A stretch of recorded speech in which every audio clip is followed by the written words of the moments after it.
هنرمایه آفرینندگی برد راه بر سوی پایندگی. درود بینندگان ارجمند تلویزیونی سینما، نشر نوبتی برنامه آفرینندگی از تقدیم شما.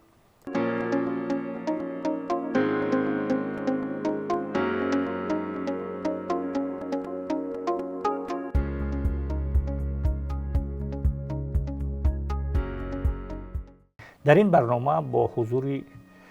جامعه شناس و دانشمند معاصر ملی حسام الدین شریف زاده سر موضوع پیام همچون سندی هویت سازی ملی یک صحبتی میکنیم و با آنکه استاد حسام الدین شریف زاده سال‌های زیادی در ساحه معارف کار کرده است و امروز هم در همین ساحه کار میکنه، یک بخش مهمی تربیتی یا نهاد تربیتی دانشگاه تکنولوژی تاجیکستان هم بر عهده دارد مدیریتش. زیاد با بچه‌ها کار کرده است و بیشتر به سمت معارف توجه کرده است. همین جلوی صحبت را بیشتر سری معارف وطنی در بازتاب معارف وطنی در پیام تمرکز به این مسئله میکنیم. اولتر از همه خوش آمدید حسام الدین گرامی که دعوت ما رو پذیرفتید کرد و سر صحبت حاضر شدید. پیامکو گوش کردیم، همگان تماشا کردیم و دیدیم و خواندیم و متنش هم برآمد. متن مفصل هم هست، همه بخش‌های سیاست داخلی و خارجی دولت و حکومت جمهوری تاجیکستان در طول یک سال در بر میگیرد و از همین جا شروع میکنیم که دستگاهی معارف به صفت یک نهادی هویت سازی در پیام چگونه بازتاب یافت به نظر شما؟ بله، اولا سپاس از دعوت که کمینه رو دعوت کردید و بعداً وقتی که گپ درباره پیامی پرزیدنت جمهوری تاجیکستان به مجلس عالی و از آن طریق به تمام باشندگان کشور می رود، این یک حجت واقعا مهمی استراتژی به حساب می رود که هم اون کارهایی که طول یک سال و سالیان گذشته عموما در طول استقلالیت انجام یافتن اونها رو یک نوع نتیجه گیری میکند و بعدا دورنمای رشد کشور رو معین میسازد. و پیام امساله که روز 16 دکبر همگان ما شرکت ورزیدیم در ارائه آن از جانب پیشوای معظم ملت،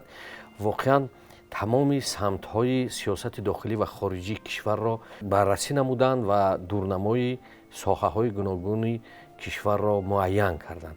و واقعا پیام امساله پیشوای معظم ملت، البته در تمام پیام‌ها این موضوع معارف و پیش از همه موضوع خودشناسی ملی موضوع محوری است، ولی امسال بارها از خود ابتدای پیام همین موضوع را گوشزد کردند پیشوای معظم ملت. زیرا ببینید وقتی که ما امروز در همچون دولت ملی در جهان معاصر به سر میبریم، خطرهای گوناگون به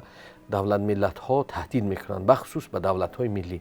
و دولت های ملی وقتی هویت نداشته باشند، خودشناسی ملی باشندگانشان در سطح بلند قرار نداشته باشد، آنها نهایتاً آسیب پذیرند. ببینید برخوردهای امروزه شدید جهانی که در منطقه های گوناگون جهان امروز موجودند، ما دیده ایستادیم که دولت های ملی را با شکستن معارف دنیوی از بین برده ایستادند. و به این خاطر وقتی گپ درباره معارف دنیوی می رود که امروز تاجیکستان به حیث یک دولت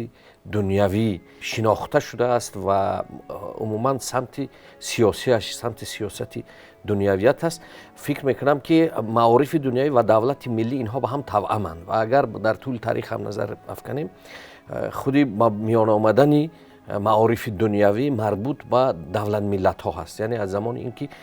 امپراتوری ریم به حیث یک دولت متمرکز تئوکراتی از بین رفت، در زمینه این دولت ملت ها به میان آمدند و این دولت ملت ها پیش از همه رکورس سیاسی خود را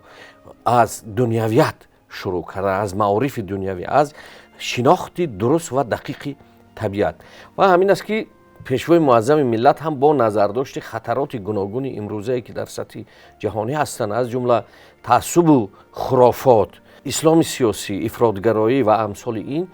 که اینها اصلا نگرانیده شدند بر علیه دولت ملی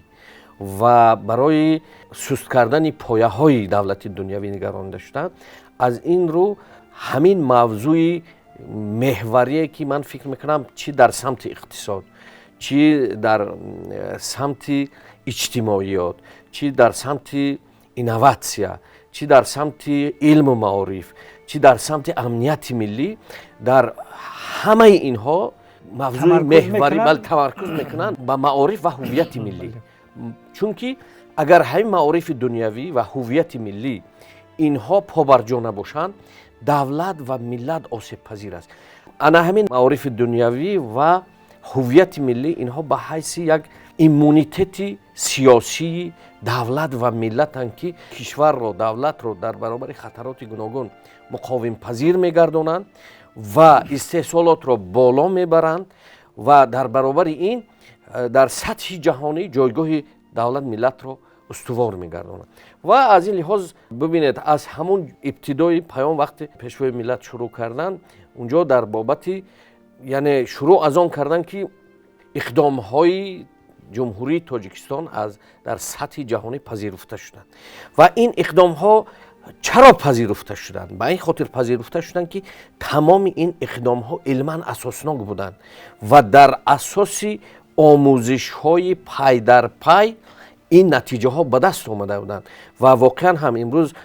бибинед, масалан ҳамин ду иқдоми охир, якиш масалан масъалаи криосфера ва ҳифзи пиряхҳо, имрӯз тамоми ҷаҳон масалан вобаста ба тағйирёбии иқлим,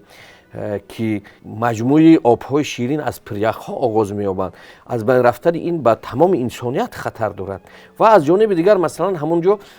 соли маърифати ҳуқуқӣ эълон шудани соли 2026 ва ин ҳам бибинед, мо дар як печидагии вазъи бисёр печидаи мураккаби сиёсӣ дар ҷаҳон қарор дорем ва аз як тараф қудратҳои сиёсӣ ба хотири манофеи худашон як нав зургӯӣ, як нав нодида гирифтани кишварҳои дигар ва онҳоро ҳамчун табдил додан ба як ҷойгоҳҳои ноором, ин амалҳо анҷом ёфта истоданд. эҷоди ноамнӣ ва аз худи ҳамин шурӯъ карда ва баъдан вақте таҳлили иқтисодиётро пешвои муаззами миллат ҳам мавриди баррасӣ қарор доданд, унҷо масалан мавзӯи рақамикунонӣ, ки ин рақамикунонӣ бибинед, ин дастоварди навини илмӣ аст ва бояд дар баробари, яъне ин паём аз он буд, ки мо бояд дар баробари вазъи имрӯзаи ҷаҳон, дар баробари пешрафтҳои фанноварие ки дар ҷаҳон ҳастанд, мо ҳам омода бошем, маорифи мо ҳам омода бошад. ва рақамикунонӣ, хуб рушди зеҳни сунъӣ ва имрӯз хуб дар ҷаҳон бибинед, хуб дар 50 соли баъдӣ аслан аксар коршиносон ба инанд, ки аксар аз корҳои вазнин инҳо ба дӯши зеҳни сунъӣ гузошта мешаванд, яъне ки ин аз барномасозию аз татбиқи технологияҳои иттилоотӣ дар самтҳои гуногуни хоҷагии халқ маншаъ мегирад. ва дар ин баробарам танҳо бо донишҳои имрӯз мусаллат буданд мо метавонем ки ба ин чӣ расем. ва аз ин хотир пешвои муаззами миллат ҳам таъкид варзиданд, ки бо хурофот, бо таассуб як миллат наметавонад ба ҷое бирасад ва зикр карданд, ки ман дар сиёсати худ аз ибтидои роҳбари кишвар таъин шудан сиёсатро дар авлавият, маорифро дар авлавияти сиёсии худ қарор додам. ва унҷо ҳам дар таҳлилҳо бибинед, гуфтанд, ки имрӯз дар кишвари мо, яъне аз 100% буҷаи кишвар, аз 5 ҳиссааш, яъне 20% буҷаи кишвари мо ба самти маориф нигаронида шудааст ва барои соли 2026 14 миллиард дар назар дошта шудааст, ки ин 25% умумии буҷаи имсоларо ташкил медиҳад. хуб, ҳамаи ин ба хотири чӣ аст? ба хотири он аст, ки агар маориф қавӣ мешавад, тамоми самтҳои дигари мо рушд мекунанд, тамоми самтҳои дигар, чунки мактаб ва муассисаҳои таҳсилотӣ, чӣ таҳсилоти миёна бошанд, ибтидоӣ бошанд, миёна бошанд, олӣ бошанд, касбӣ бошанд, инҳоянд, ки мутахассисро ба вуҷуд меоранд. ва имрӯз ва унҷо мисол ҳам оварданд, ки бибинед, мо мебинем масалан ба давлатҳои, вақте ба давлатҳои муқтадири ҷаҳон назар меафканем, инҳо аслан ба сармояи инсонӣ ва нерӯи зеҳнӣ такя мекунанд. ва ҳамун нерӯи зеҳнӣ аст, ки бо камтарин хароҷот, яъне татбиқ шудани нерӯи зеҳнӣ дар истеҳсолот метавонад, ки масалан як мавод, як ашёи хоме, ки вай бисёр қиматаш поён аст, фарз кардем $1 арзиш дорад, вақте ки нерӯи зеҳнӣ ба он илова мешавад, اون به $1000 تبدیل می‌یابد. و از این خاطر تاکید ورزیدن که باید ما با علم رو آوریم. تمام اون تعصب و خرافات و اون سیاست‌های خرافات خیزی که از منطقه‌های گوناگون به خاطر گمراه کردن ملت به میان میآیند، ما باید اونها درست شناسیم، درست حسابی کنیم و فرزندان و پیوندان خود را همیشه در روحیه علم محوری و در روحیه هویت بلند ملی تربیت نماییم. من تربیه هویتی که گفتیم، وقتی درباره معارف صحبت می‌کنیم، معارف این چیزا رو می‌سازه. معارف دستگاهی ساخت و سازی هویت است، یعنی خودشناسی را معارف می‌سازد. بنابراین همیشه تکیه و معارف می‌شود. و در یادتان باشه اگر سال 2000 بود، سال 2000 سرور دولت در یک سخنرانیش گفت که اونم چاپ شده است در مجموعه‌ای که به معارف بخشیده شدند، سخنرانی‌های سرور دولت در سمت معارف گفته بودند که من معارف رو در سیاست خود در جای اول میگذارم. همین در همین پیامم تاکید تاکید کردم. با اون خاطر است اون نکته‌ای که شما هم تاکید کردید که معارف سازنده انسان است. آموزش و پرورش. راسل بزرگترین دانشمند جهانی است. برتراند راسل میگه که آموزش و پرورش این نهاد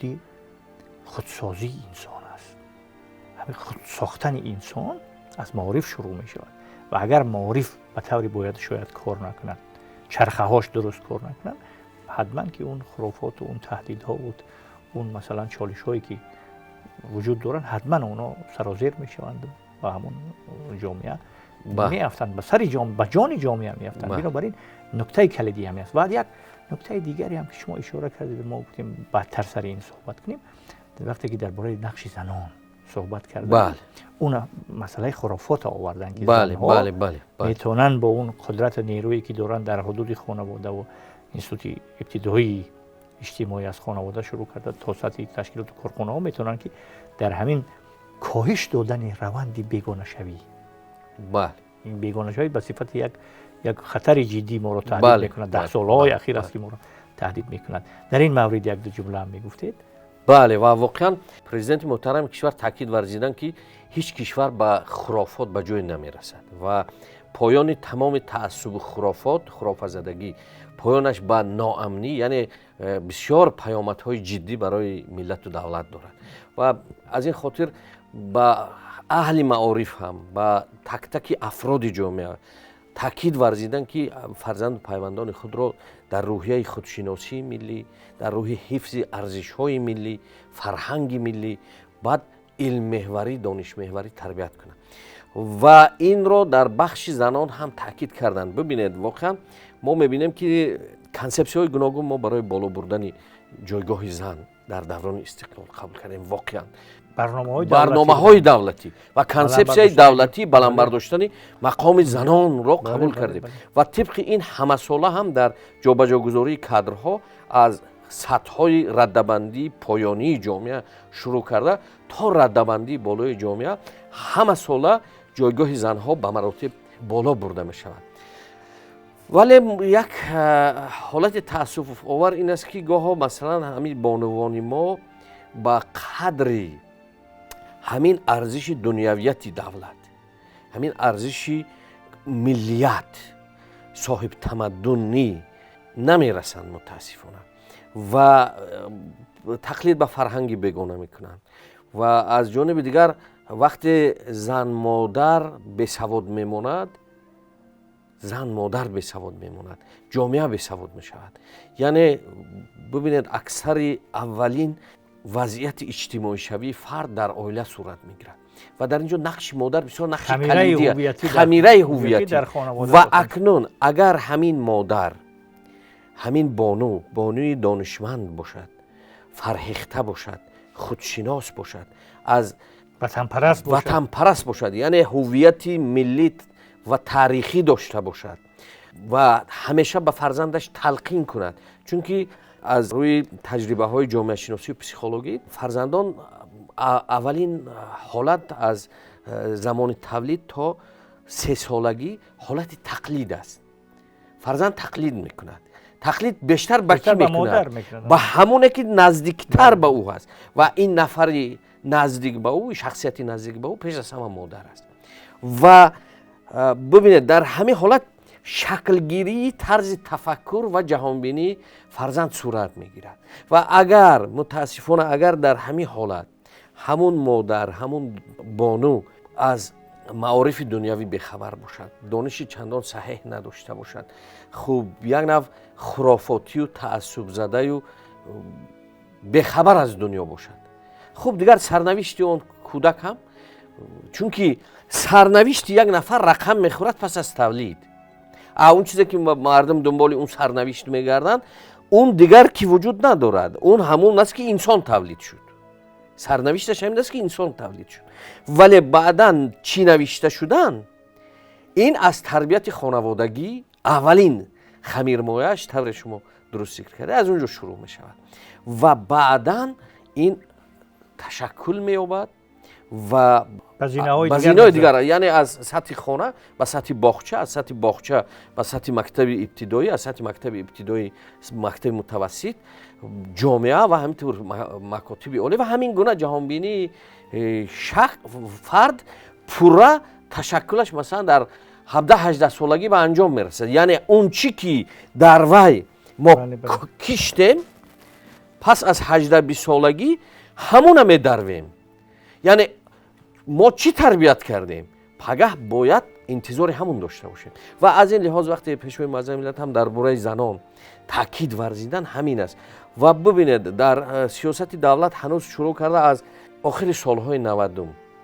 همین مسئله طبق کوتا پرزیدنتی جلب کردن دختران دوردست را، مناطق دوردست کشور را و این هم به چی خاطر بود؟ یعنی همین زنهای ما بایستی به سطح امروزه جهانی دانش داشته باشند، همچون یک نفر فعال جامعه باشند، همچون یک جنس فعال جامعه باشند، همچون جنس انسانساز و جامعه ساز در برابر مردها قرار داشته باشند. و ما هم امیدوار هستیم که البته این همه کوشش‌هایی که از جانب حکومت کشور به واسطه از جانب پرزیدنت محترم کشور صورت میگیرد به عنوان ما این را درک کنند و همین دولت ملی است که به اونها اینقدر امکان، اینقدر آزادی تحصیل کردن. خب همه حقوق‌های امروز طبق مثلا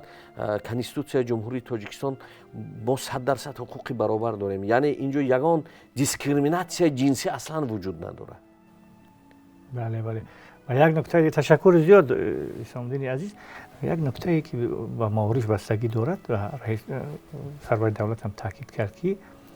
استراتژی ملی رشد برای دوره تا سال 2030